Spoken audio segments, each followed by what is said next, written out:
Firasat Gary Iskak sebelum meninggal dunia dibongkar istri. Beri pertanyaan aneh, kaget. Meninggalnya artis Gary Iskak menyisakan duka bagi orang terdekatnya. Termasuk bagi istri Gary Iskak, Richa Novisha.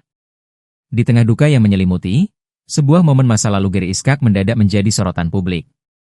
Ucapan sang aktor kepada istrinya saat hadir di sebuah program televisi kini ramai dibicarakan, seolah menyimpan sebuah firasat akan kepergiannya yang cepat. Momen tersebut dibagikan ulang oleh akun Instagram 0206 Hanifah Husna pada Minggu, 30 November 2025. Dalam unggahan itu, Gary dan Richa tampak hadir dalam sebuah program reality show.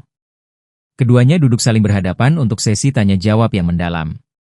Sambil memegang selembar kertas, Gary tiba-tiba melontarkan pertanyaan yang mengguncang hati istrinya. "Haduh, kalau aku harus dipanggil Tuhan duluan, kamu mau nikah lagi nggak?" tanya Gary Iskak. Pertanyaan yang menusuk itu langsung dijawab dengan respons tegas dan cepat dari Richa Novisha. Ia menyatakan tidak akan menikah lagi jika suaminya berpulang lebih dulu. Meski demikian, Richa mengaku terkejut dengan topik pertanyaan tersebut. Sebelumnya, aktor Gary Iskak meninggal dunia usai kecelakaan motor tunggal pada dini hari. Suami tercinta dari Richa Novisha ini meninggal dunia usai mengalami kecelakaan sepeda motor tunggal yang tragis.